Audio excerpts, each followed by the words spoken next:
So guys, हम जो सबसे पहला जो टॉपिक है हमारा, वो हम देखेंगे लॉगरिथम। लॉगरिथम के फॉर्मूलेज दिए थे कल, लॉगरिथम से हमने फॉर्मूलेज दिए थे। तो आज हम लॉगरिथम के फॉर्मूले जो है उस पर एक बार रिवीजन देंगे और बाद में डिटर्मिनेंट चैप्टर हम शुरू कर देंगे। ठीक है। और डिटर्मिनेंट जब कभी भी खत्म होता है तो हम ट्रिग्नोमेट्री की तरफ जाएंगे और बाद में दूसरा देखेंगे।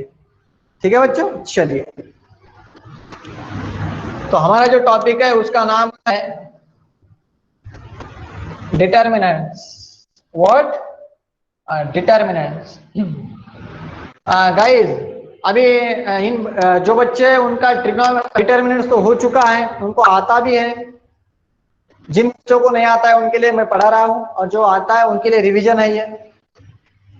अभी सिर्फ हमारा जो ट्रिग्नोमेट्री है उसके मैं कुछ वीडियो बनाऊंगा और आपको सेंड कर दूंगा, आपने वो देखने हैं।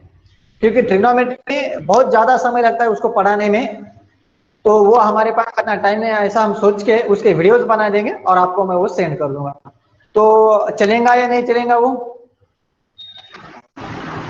कमेंट करके बता दीजिए। Yes, okay. क्योंकि फिर हम अच्छी तरीके से उसको सॉल्व भी कर सकते हैं और आप कितनी बार उसको देख सकते हैं। चलिए, determinants. What is mean bye determinant? उससे पहले हम लॉगरिथम का रिवीजन ले रहे हैं। रूल्स ऑफ लॉगरिथम में सबसे पहले वाला रूल है log m plus log n. Log m plus log n, तो मैं यहाँ पे लिखूंगा log m into n. Log m plus log n, log m into n. Log m minus log n, so log of m divided by n. Log के दो term में addition रहते हो तो दोनों का मल्टीप्लीकेशन, सब्सट्रैक्शन रहता है तो दोनों का division. Log m to the power n, so n into log of m, n into log of m. Log m base m, तो बोलिए बच्चों इसका आंसर क्या आएगा? Log m base m. Please comment करके बता दीजिए। Log m base m, answer 1। Log e 1, log 1 0, log m base n, तो मैं इसको लिखूंगा log m divided by log n, log m divided by log n। और लास्ट वाला है हमारा log m base n equals to 1 divided by log n base m। Base change formula, इसे क्या कहते हैं हम? Base change formula. So log m plus log n, m into n, log m minus log n, log m by n, log m की power n, n into ये power वाला आगे लेना है into log m। log m base m, ये दोनों term same है, इसको कैसा पढ़ेंगे? log m base m equals to 1। log e की वैल्यू 1, log 1 की value 0, log m base n, तो log m divided by log n। और log m बेस n, इसको हम बेस चेंज करेंगे, यहाँ ये यहाँ पे आएगा और ये यहाँ पे आएगा। किस तरीके से? तो 1 बाय के फॉर्म में हम इसको लिख देंगे। ठीक है बच्चों? ओके गाइस, हर्षवर्धन आपको समझ में आया क्या? कल नहीं थे आप? अभिषेक, आदित्य, हर्ष, मुदब्बिर, गीते,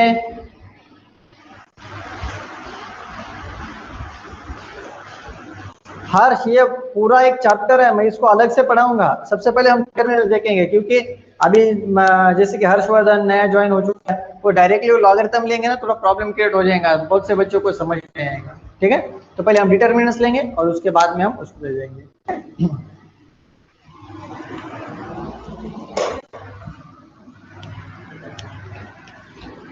और उस पे जो प्रॉब्लम्स है ना हर्ष, तो उस पे आने वाले जो प्रॉब्लम्स है वो हमारे ये जो हम अभी देखा ना रूल्स ऑफ लॉगरिथम, इस पे ही रहेंगे पूरे प्रॉब्लम्स, अदर कौन से भी टॉपिक्स में नहीं रहेंगे। जो रूल्स ऑफ लॉगरिथम है, लॉगरिथम के रूल्स है, उसका ही रेफरेंस लेके हम हर एक प्रॉब्लम सॉल्व करने वाले। प्रॉब्लम्स अगर हमें याद रहते हैं तो हम अच्छे तरीके से उसको सॉल्व कर सकते हैं। तो चलिए, हमारा चैप्टर का नाम है determinants. What is mean bye determinants? Definition क्या है इसकी?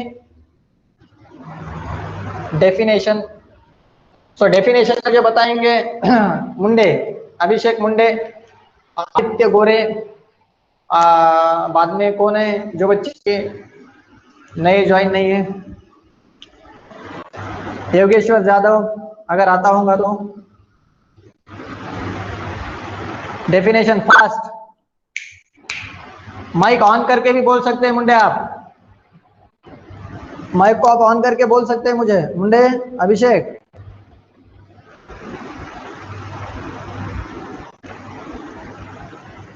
ठीक है, अभिषेक नहीं बोलना चाहते। So what is mean bye determinants? What is mean bye determinants? The equal number of rows and columns, equal number of rows and columns arranged in two vertical lines is called as determinants. Is called as determinants. What is mean by determinants? The equal number of rows and columns. Equal number of rows and columns. Is the rows means what? Advya ranga. And what column is that? Ube stambha. Horizontal line and vertical line. Row means that horizontal line and column is vertical line. So what is mean by determinants? The equal number of rows and columns. Equal number of rows and columns arranged in two vertical line. Arranged in two vertical line. For example, guys, 2 3 4 5, तो इसमें जो सबसे पहली जो line है ये first row, ये हमारा सेकेंड रो, ये है हमारा फर्स्ट कॉलम और ये है हमारा सेकेंड कॉलम। सो इसमें दो रो और दो कॉलम्स है, इसमें दो रो और दो कॉलम्स है, means that equal number of rows and columns arranged in two vertical line. दो वर्टिकल लाइंस के अंदर इसको हमने अरेंज करा है, तो इसको हम क्या कहते हैं? डिटर्मिनेंट्स कहते हैं। जिस प्रॉब्लम में या फिर इस टाइप के प्रॉब्लम में, इस टाइप के डिटर्मिनेंट्स में, डिटर्मिनेंट्स हम किस कहते हैं? दो भी कंडीशंस सेटिस्फाई होना चाहिए। सबसे पहली वाली कंडीशन, रोज और कॉलम्स इक्वल चाहिए, दो है तो दो ही कॉलम्स है, ये पहली वाली condition, equal number of rows and columns. दूसरी वाली कंडीशन है अरेंज टू वर्टिकल लाइन, दो वर्टिकल लाइंस के अंदर हमें उसको अरेंज करना है। यहाँ पे दो वर्टिकल लाइन ही चाहिए, यहाँ पे ब्रैकेट नहीं चाहिए, ठीक है? तो हम इसको क्या कहते हैं? Determinants. So what is mean bye determinants? The equal number of rows and columns, equal number of rows and columns arranged in two vertical lines is called as determinants. तो बच्चों, आपको समझ में है? आप सभी ने एक बार एक साथ में बोलना है, आप बैठे बैठे बोल सकते हैं। What is mean by determinants? The equal number of rows and columns arranged in two vertical lines is called as determinants. Okay बच्चों, तो यहाँ पे हमारे पास में रो कितने हैं? दो हैं, और कॉलम्स कितने हैं बच्चों? दो है। तो ये दोनों के अंदर मल्टीप्लिकेशन का साइन है, इसे हम कहते हैं बाय। क्या कहते हैं हम इसे? बाय। आप बोलेंगे सर ऐसा कैसा, यहाँ पे मल्टीप्लिकेशन और उसको बाय कैसा बोल रहे हैं आप? तो ये हमारा एक प्लॉट है, ये हमारा एक टाइप का प्लॉट है, क्योंकि एक आधा प्लॉट रहता है तो उसके हम साइज बताते समय कैसा बताते हैं? हमारा प्लॉट है 20 बाय 50, हमारा प्लॉट है 30 बाय 60, 50 बाय 100, इस हिसाब से हम उसको बताते हैं बाय। तो बाय मींस दैट वहां पे ऐसे थोड़ी ना लिखते हैं हम 50 बाय 100, ऐसा थोड़ी ना लिखते हैं, ऐसा थोड़ी ना लिखते हैं हम, बराबर है बच्चों? तो by means that what? 50 by 100। So ये हमारा प्लॉट है, उसी हिसाब से इसमें हमारे पास पहले काउंट करने हैं रो, जितने रो है वो पहले लिखना है और बाद में जितने कॉलम है वो लिखना है। सो यहाँ पे दो रो और दो कॉलम हो गए। सो इसके ऑर्डर जो है, ऑर्डर, ये डिटर्मिनेंट की जो ऑर्डर है वो है 2 बाय 2। क्या है? 2 बाय 2। अब मैं यहाँ पे एक एग्जांपल देता हूँ, A B C D E F G H I। So tell me, this is determinant or not? Fast fast बताइए, ये डिटरमिनेंट का एग्जाम्पल है या नहीं है? Yes yes,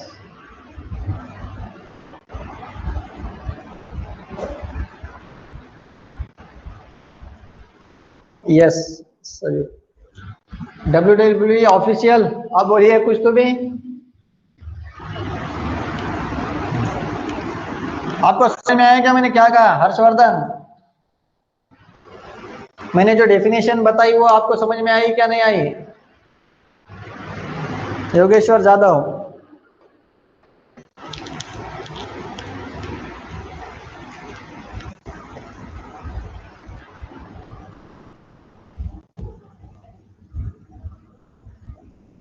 मुदब्बिर,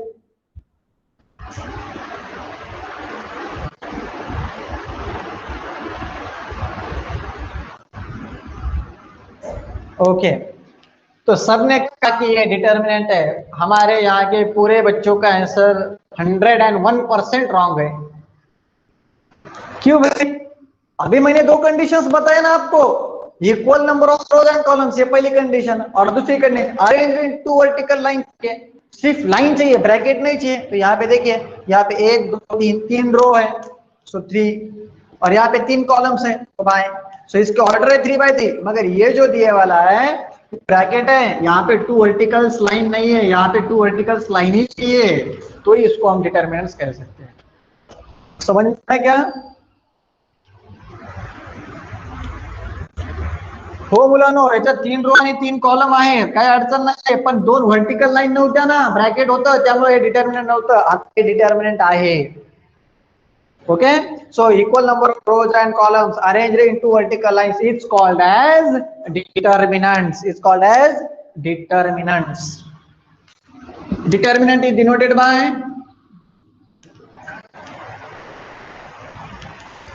determinant, it is denoted by, it is denoted by capital D delta mod of A. It is denoted by capital D delta and mod of A. So what is mean by determinant? Equal number of rows and columns arranged in two vertical lines is called a determinant. It is denoted by capital D delta and mod of A. Capital D delta and mod of A. Capital D delta mod of A. हम determinant के हर एक problem की शुरुआत से या delta से या mod of ए से करते हैं। इसको हम कहते हैं मॉड ऑफ ए। ये जो दो वर्टिकल लाइंस है उसको हम कहते हैं मॉड ऑफ, क्या कहते हैं? मॉड ऑफ, मॉड ऑफ ए इसको हम कहते हैं। या फिर हम इसको कहते हैं कि जो दो लाइंस है उसको हम कहते हैं determinant of A, determinant of A, determinant of A. तो ये हो गया हमारा पूरा बेसिक। रोज यहाँ पे हम लिखेंगे what is mean by rose. Rose means that गुलाबाचं फूल नाही, rose means that horizontal lines and column is that vertical lines. That's all. ठीक है बच्चों, हमने 10 में देखा था, आपने कैलसी साथ में रहनी चाहिए। हमने अभी 10th में देखा था डिटरमिनेंट किस तरीके से हम सॉल्व करते हैं। सो सबसे पहले वाला एग्जांपल आपके लिए, इवैल्यूएट और डिटरमिनेंट 3 4 2 -1। तो बच्चों ये हमारा डिटरमिनेंट, इसमें 2 रो और 2 कॉलम्स हैं। तो हम क्या करेंगे इसको, solution let d is equals to determinant of 3 4 2 -1। तो 3 into -1 -3 -2 4 8, सो इसमें मिलेगा -11, so value of d।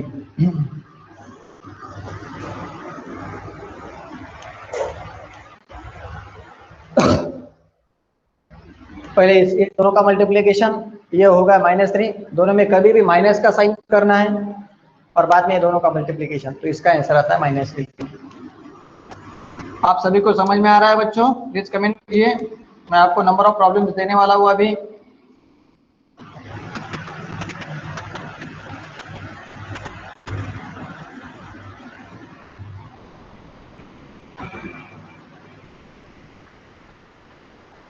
Yes बोल रहे हैं बच्चे। चलिए ठीक है बच्चों, आपका कॉलेज में चैप्टर शुरू हो चुका है कि नहीं है?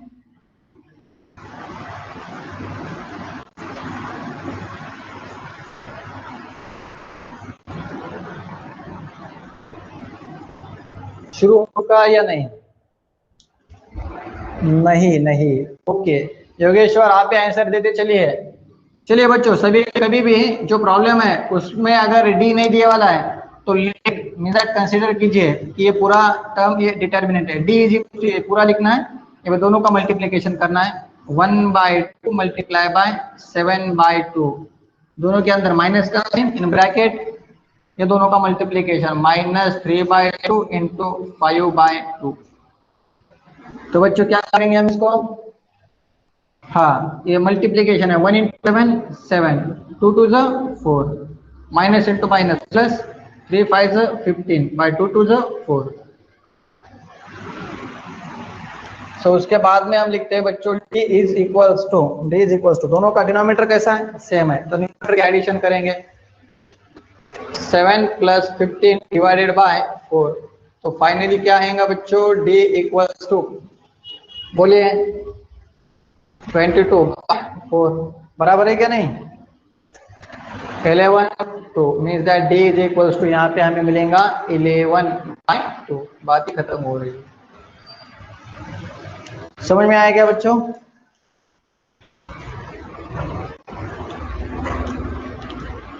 चलिए इसका स्क्रीनशॉट लीजिए, अब मैं आपको कुछ प्रॉब्लम्स बताऊंगा।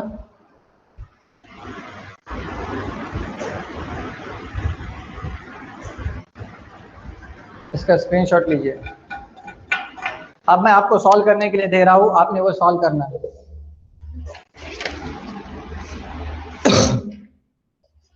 क्या अभी सॉल्व करना है ये पूरे?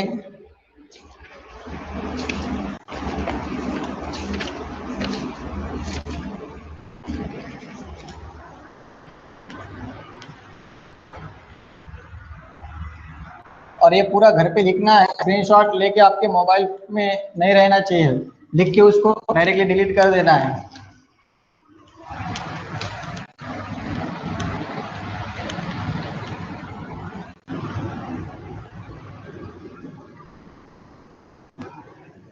आपके कोई दोस्त होंगे तो उनको प्लीज बोलिए क्लास शुरू हो चुका है, प्लीज ज्वाइन कीजिए अगर उनको ज्वाइन करना है तो। और आप बोलते हैं बच्चों को तो वो ज्वाइन भी कर सकते हैं।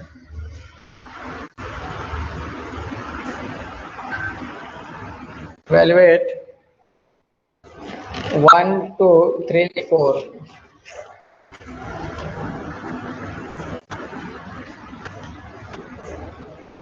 2 5 3 -4 और सॉल्व करना है, डायरेक्टली आंसर नहीं बताना है, सॉल्व करके बताना है। लेट डी, क्योंकि मैं कैमरा ऑन करके आपको पूछने वाला हूँ। बताओ बोल के रजिस्टर में आपके देखने वाला हूँ, कैमरा ऑन करके रजिस्टर पे लिखे वाला मुझे दिखाना है आप सबको। जितना नाम लूंगा मैं वो बताएगा मुझे।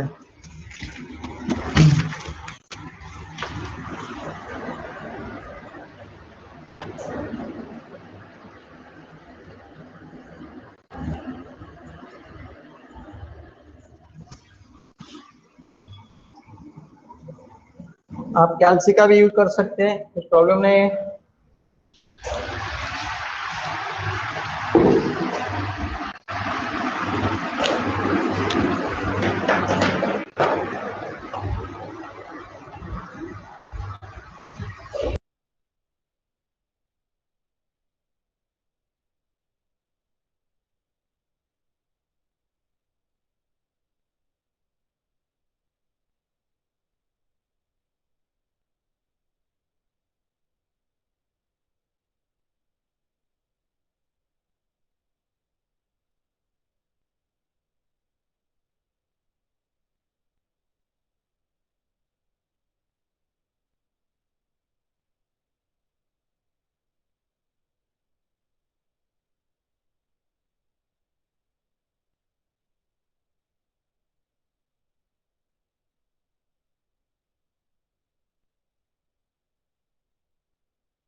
हर्षवर्धन कह रहे हैं मैंने कल के क्लास में स्क्रीनशॉट नहीं लिया था। नो प्रॉब्लम हर्षवर्धन, मैंने आपको वीडियो भेज दिया है अपने ग्रुप पे, तो वो आप देख सकते हैं।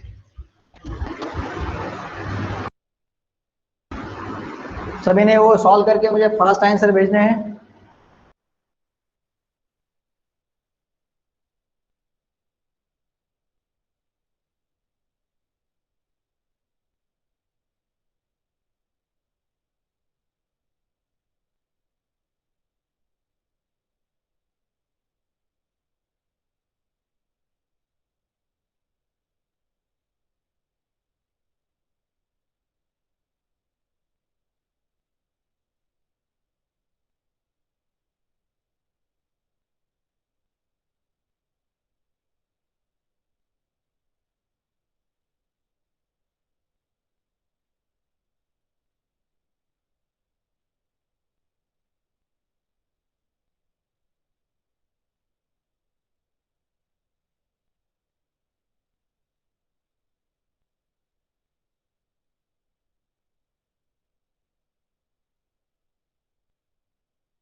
चलिए बताइए आंसर क्या आ रहे हैं आपके।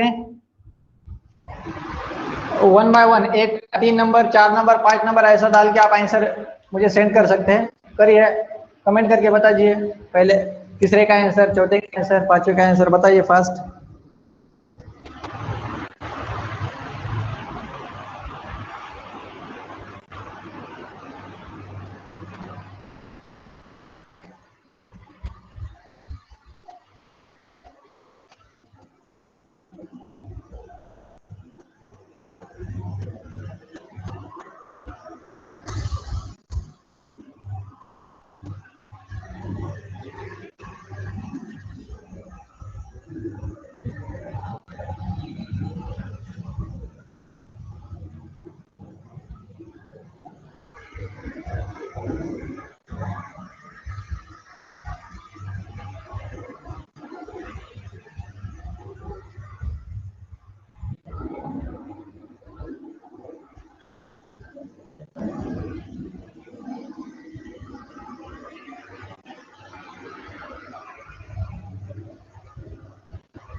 क्या बच्चे बोल रहे हैं आंसर? ठीक है, मैं चेक करता हूँ अभी।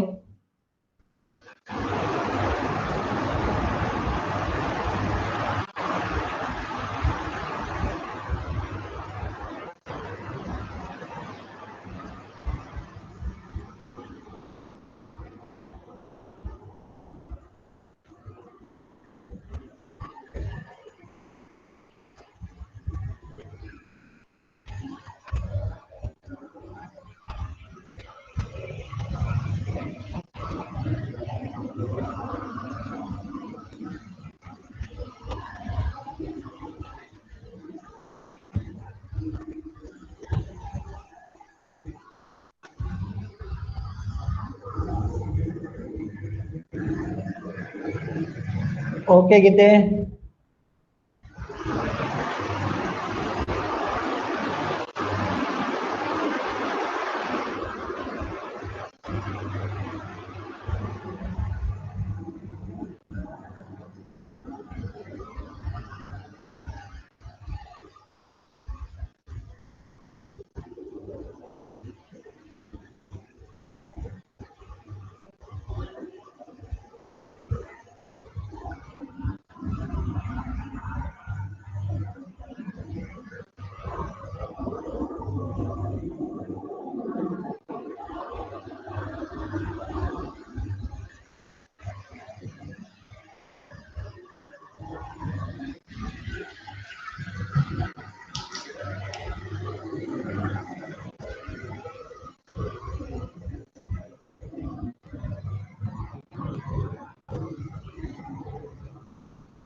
हम दम दम से ले रहे हैं बच्चों, क्योंकि आपको अच्छे तरीके से समझ में आना चाहिए कि हम क्या पढ़ रहे थे। तो हम फास्ट पढ़ाएंगे और आपको समझ में नहीं आएगा तो कुछ मतलब नहीं। तो देखिए मैं डायरेक्टली करता हूँ, 4 into 1 4, 3 into 2 6, तो आंसर का -2, देन 2 into -4 -8, माइनस 3 into 5 15, तो आंसर आता है -23, 12 multiplied by 2 24, minus 3 ones 21, so the answer is 3, 3 twos 6, minus 7 fives 35, minus 35, minus minus plus 35, तो इसका आंसर क्या आएगा बच्चों 41, 12 थ्रीज 12 त्रिक 36, माइनस 100 चौक 64, माइनस 64, माइनस माइनस प्लस 64, ये हो गया 70, तो इसका आंसर आएगा 100। तो ये बच्चों किन किन बच्चों के जो पूरे आंसर से इस तरीके से आए हैं,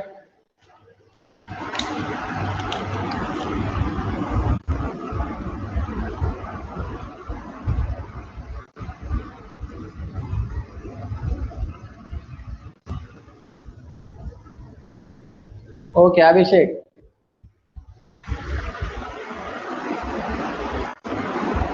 देन नोबडी, सर मेरा थोड़ा चुप गया, ओके तो फिर भी आप चेक कीजिए कहाँ पे राइट है रॉन्ग है। ओके हर्ष बेस्ट, देन और कौन बच्चे, हाँ तेजश्री, सॉरी ताजश्री, आदित्य ओके,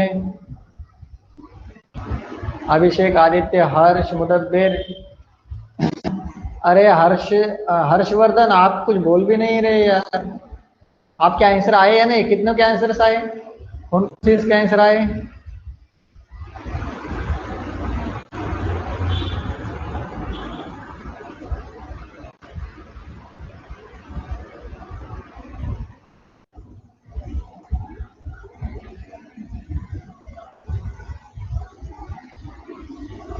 ठीक है ये कुछ बोलना नहीं चाहते, नो प्रॉब्लम, ठीक है बच्चों चलो ये हो गया हमारा 2/2, फिर भी हम उसके 2-3, हाँ अभी इसकी रेफरेंस लेके हम x की वैल्यू निकालेंगे, किस तरीके से निकालेंगे देख लीजिए।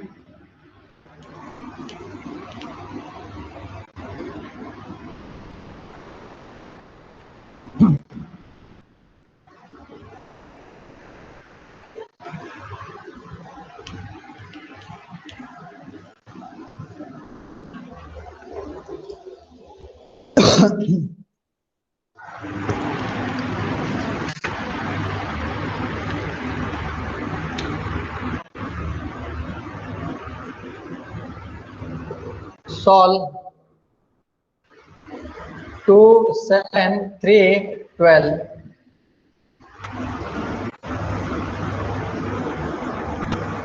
is equals to mod of x 1 9 2,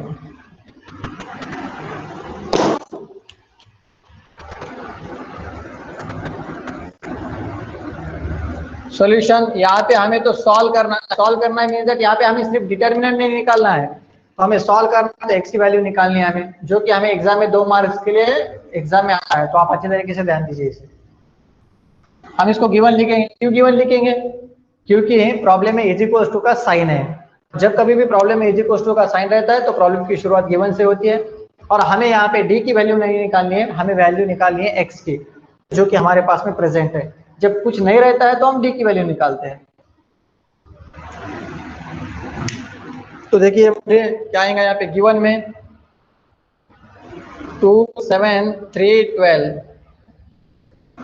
x 1 9 2, ये दोनों का मल्टीप्लिकेशन 12 मल्टीप्लाई बाय 2 24, 7 3 21, ये दोनों का multiplication 2 into x 2x, minus 9 into 1 9, तो 24 minus 21 3 is equals to 2x minus 9, minus 9 को इधर मैंने शिफ्ट कर दिया, plus 9 is equals to 21, 9 plus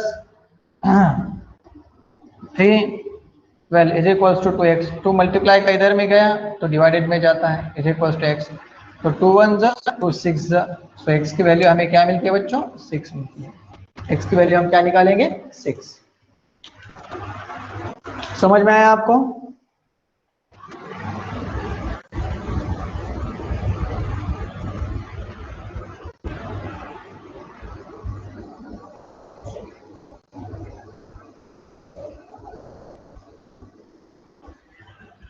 ठीक है, ओके, नो प्रॉब्लम। चलिए इसका स्क्रीनशॉट लीजिए। बच्चों x की वैल्यू फाइंड आउट करने के मैं कुछ एग्जांपल्स आपको देता हूं, अगर आप वो सॉल्व कर सकते तो बहुत बढ़िया होगा, तो आप ट्राई कीजिए।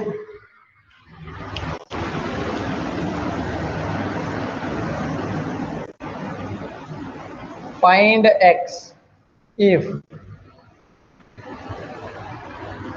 एक number of x plus 5 to x plus 2 7 equals to 0।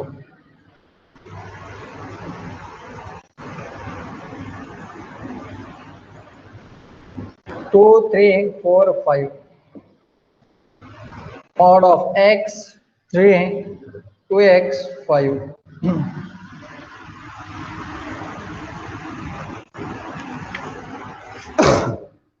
इससे भी थोड़े कॉम्प्लिकेटेड प्रॉब्लम्स है, वो हम कल देखेंगे। तो आपने ये सॉल्व करके मुझे भेजना है, ठीक है बच्चों? ओके, तो क्या कह रहे हैं? सर बोर्ड नहीं दिख रहा, जिधर आप लिख,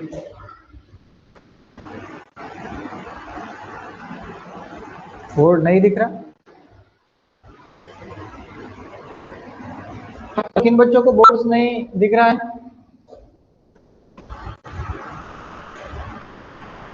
कल देखेंगे हम लेक्चर। बोलिए बच्चों।